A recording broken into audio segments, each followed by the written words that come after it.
எல்லாருக்கும் வணக்கம். நம்ம அழகே அழகு சீரியலில் நம்ம அழகுமதியை அவங்க அப்பா ராமமூர்த்தி முன்னாடி சுரேஷ் மேலே கொடுத்த கம்ப்ளைண்ட்டை வாபஸ் வாங்கு, இல்லை இப்பயே தாலியை கழட்டி வச்சுட்டு வீட்டை விட்டு வெளியே போடி அப்படின்னு நம்ம தங்கராஜ் முதற்கொண்டு அழகுமதியோட மாமனார் மாமியாரும் சேர்ந்து விரட்டுறாங்க. ஆனால் நம்ம அழகுமதி ஹாஸ்பிட்டலில் வச்சு காஞ்சனா கிட்ட, இந்த வீடு என் வீடு கிடையாது, இனி உன் வீட்டு வாசப்படியே மிதிக்கவே மாட்டேன், இந்த வீடு என் வீடு இல்லை அப்படின்னு புரிஞ்சு போச்சா அப்படின்னு சொல்லிட்டு வந்திருக்காங்க.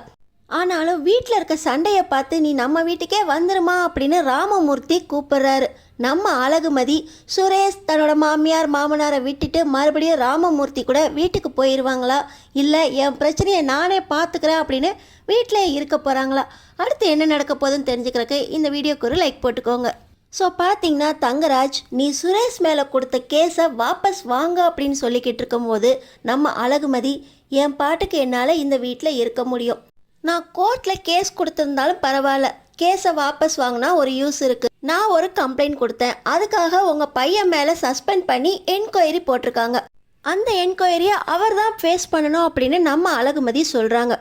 உங்ககிட்ட யார் பேசுறதுன்னு தெரியுதா, என்ன உன் திமிர்த்தனமாக பேசிக்கிட்டு இருக்கா அப்படின்னு மறுபடியும் தங்கராஜுக்கு பதிலுக்கு பதில் பேசிக்கிட்டு இருக்க நம்ம அழகுமதியை பார்த்து ராஜலக்ஷ்மி ரொம்ப கோபமாக பேசுகிறாங்க. நீ இருடி, நீ பேசாத, நான் பார்த்துக்கிறேன் அப்படின்னு சொல்லி இன்னொரு பக்கம் ராகவன் எகிரிக்கிட்டு வந்து, என்ன பேசுகிறோன்னு உனக்கு தெரியுதா, யார்கிட்ட பேசிக்கிட்டு இருக்க, இந்த வீட்டு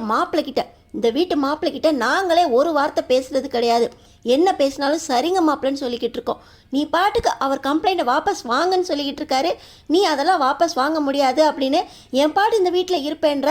என் பையனோட கேஸை வாபஸ் வாங்காமல் நீ பாட்டு எப்படி இந்த வீட்டில் இருக்க முடியும், என் பையன் வேலைக்கு போகணும், நீ இந்த வீட்டில் இருக்கலாம், ஆனால் இந்த வீட்டில் இருக்கணும் அப்படின்னா என் பையன் வேலைக்கு போகணும், என் பையனோட வேலை ஒன்றால் தானே போச்சு, நீ தானே கேஸை வாபஸ் வாங்கணும் அப்படின்னு மறுபடியும் ராகவன் எகிரிக்கிட்டு வராரு.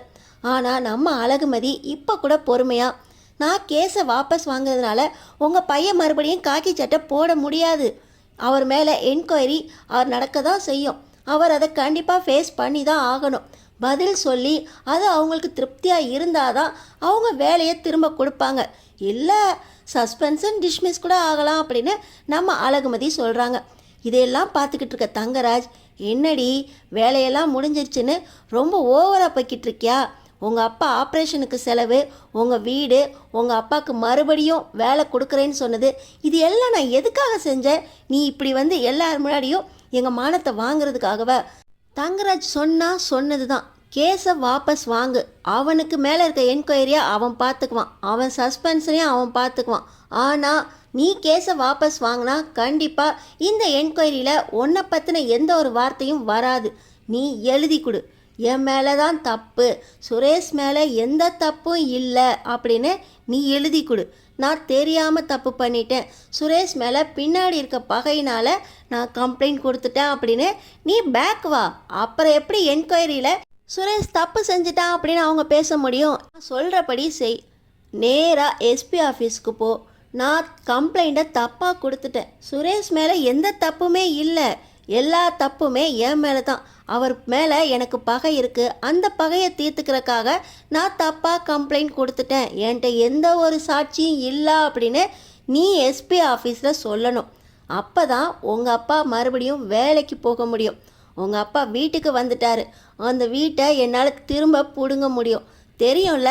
தங்கராஜ் சொன்னதை செய்வான், உங்கள் அப்பா அந்த வீட்டில் குடும்பத்தோடு சந்தோஷமாக இருக்கணுமா, மறுபடியும் வேலைக்கு போகணுமா, மருத்துவ செலவு கரெக்டாக நான் கொடுத்துட்டேன்னு நினைக்காத, இன்னும் அவனுக்கு நிறைய செலவு இருக்குது, எல்லாத்தையும் நான் தான் பார்த்தாகணும், நீ எப்படி பார்த்துக்குவேன்னு எனக்கு தெரியாதா,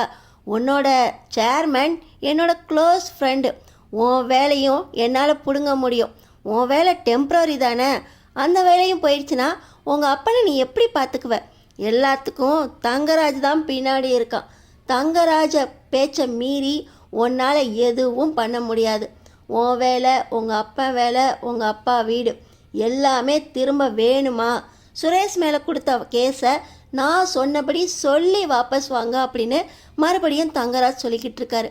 இந்த நேரத்தில் தான் கரெக்டாக ராமமூர்த்தியும் காஞ்சனாவும் கல்யாணம் ஆகி இத்தனை நாள் ஆச்சே, பொண்ணை பார்த்துட்டு வரலாம் அப்படின்னு சொல்லி அறிவுமதியையும் கூட்டிகிட்டு வீட்டுக்கு வராங்க. இந்த நேரத்தில் தங்கராஜ், மாமனார் ராகவன் எல்லாரும் குடும்பமாக ஒன்று சேர்ந்து நம்ம அழகுமதி கிட்ட பேசிக்கிட்டு இருக்காங்கன்னு சொல்ல முடியாது, வற்புறுத்திக்கிட்டு இருக்காங்க கம்ப்ளைண்ட்டாக வாபஸ் வாங்க அப்படின்னு. ராமமூர்த்தி இப்போ உள்ளே நுழைஞ்ச உடனே நம்ம அழகுமதி கிட்ட எல்லாருமே ரொம்பவே கோவமாக பேசிக்கிட்டு இருக்கிறத பார்த்து, மாப்பிள்ள என்னாச்சு, அழகுமதி கிட்ட என்ன விசாரிச்சுக்கிட்டு இருக்காங்க அப்படின்னு ரொம்பவே மெதுவாக கேட்டுக்கிட்டு இருக்க சுரேஷ் கொஞ்சம் கூட ராமமூர்த்தியை மதிக்கவும் இல்லை. அவர் என்ன கேட்குறாரு அப்படின்னு கூட காதில் வாங்கிக்கல. அப்படியே அந்த பக்கம் திரும்பிக்கிறாரு. நம்ம அழகுமதி கிட்ட ரொம்பவே கோவமாக பேசிக்கிட்டு இருக்க தங்கராஜ், ராமமூர்த்தியும் காஞ்சனா அழகுமதியோட வந்திருக்கிறத பார்த்து, வாங்க வாங்க உட்காருங்க, இப்போ தான் உங்கள் பொண்ணுக்கிட்ட பேசிக்கிட்டு இருந்தேன், ஆனால் உங்கள் பொண்ணு இன்னும் திருந்தலை போலையே, சொல்கிற பேச்சு எதையுமே கேட்க மாட்டேங்கிறா,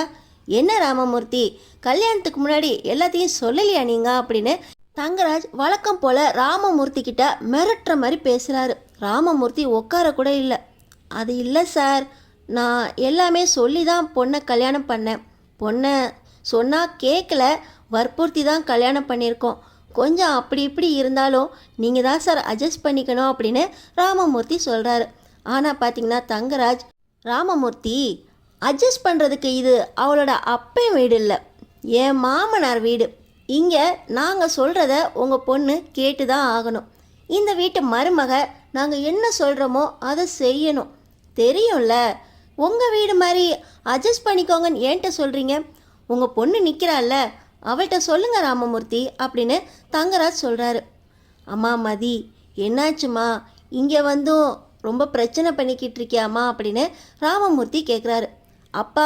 உங்களுக்கு தெரியாதுப்பா, நீங்கள் பேசாதீங்க அப்படின்னு நம்ம அழகுமதி சொல்லிட்டு, சார் எங்கள் அப்பா கிட்ட எதுவும் பேசாதீங்க, நான் உங்கள் முன்னாடி தானே இருக்கேன், என்கிட்ட பேசுங்க, கம்ப்ளைண்ட்டை என்னால் வாபஸ் வாங்க முடியாது, வேறு என்ன பண்ணணும், இந்த வீட்டுக்கு யார் யாருக்கு என்னென்ன வேணும்னு சொல்லுங்கள், முடிஞ்ச வரைக்கும் நான் இந்த வீட்டிலே இருந்து எல்லாத்தையும் பார்த்துக்கிறேன் அப்படின்னு நம்ம அழகுமதி சொல்கிறாங்க. ஆனால் பார்த்தீங்கன்னா மாப்பிள்ளை இவ்வளோ சொல்லிக்கிட்டு இருக்காரு, உங்கள் அப்பனோட சேர்ந்துக்கிட்டு எதுவும் செய்ய மாட்டேன்னு சொல்லிக்கிட்டு இருக்கியா அப்படின்னு ராகவன் வர, எங்கள் அப்பாவை இதில் இழுக்காதீங்க, என்கிட்ட பேசுங்க, நான் செய்கிறேன்னு சொல்லிட்டேன்ல அப்படின்னு எதிர்த்து பேச சுரேஷுக்கு பயங்கர கோபம் வந்துடுது. நானே எங்கள் அப்பாட்ட எதுவும் பேசினதில்லை, பாத்தியில காலையில் எப்படி இருந்தோன்னு எங்கள் அப்பா கிட்டே எகிரிட்டு போறியா அப்படின்னு சுரேஷ் வேகமாக எந்திரிச்சு வர, நான் பார்த்துக்கிறேன் சுரேஷ், அமைதியாக இரு அப்படின்னு தங்கராஜ் சொல்லிட்டு, என்ன ராமமூர்த்தி பார்த்துக்கிட்டு தானே இருக்கீங்க, ஒன்று கேஸை வாபஸ் வாங்க சொல்லுங்கள், இல்லை உங்கள் பொண்ணை உங்களோடையே கூட்டிகிட்டு போங்க அப்படின்னு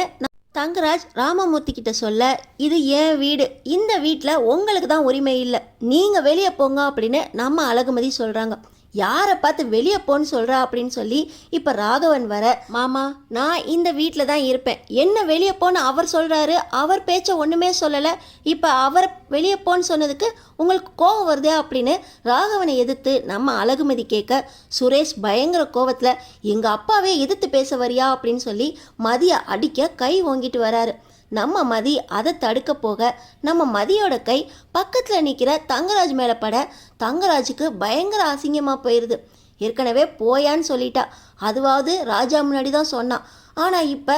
எல்லா குடும்ப மெம்பர்ஸும் நிற்கிறாங்க, எல்லாரும் முன்னாடியும் என்ன அடிச்சிட்டாலே அப்படின்னு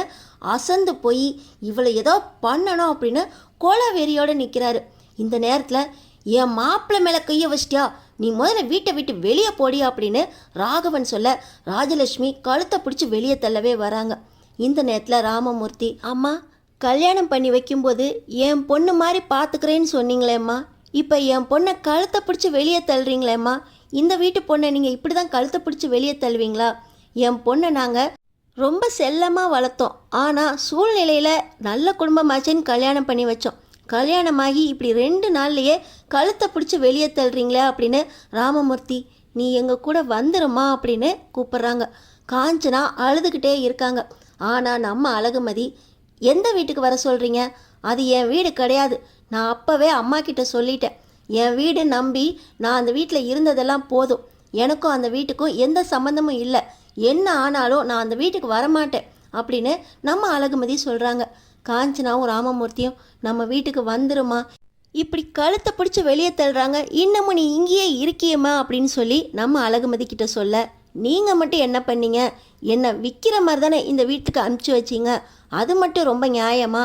எனக்கு போகிற போக்கடம் கூட இல்லாமல் பண்ணிட்டீங்களே, என் வாழ்க்கையே நாசமாயிருச்சே அப்படின்னு நம்ம அழகுமதி சொல்லிட்டு இப்படி கழுத்தை பிடிச்சி வெளியே தள்ளுற வீட்டில் மறுபடியும் உள்ளே நுழைய போகிறாங்களா, இல்லை ராமமூர்த்தி காஞ்சனா வீட்டுக்கு போக போகிறாங்களா, இல்லை மூணாவதா எந்த முடிவை எடுக்க போகிறாங்க, அடுத்தடுத்து என்ன நடக்க போகுதுன்னு தெரிஞ்சுக்கிறதுக்கு நம்ம சேனலை சப்ஸ்கிரைப் பண்ணி தொடர்ந்து பாருங்கள்.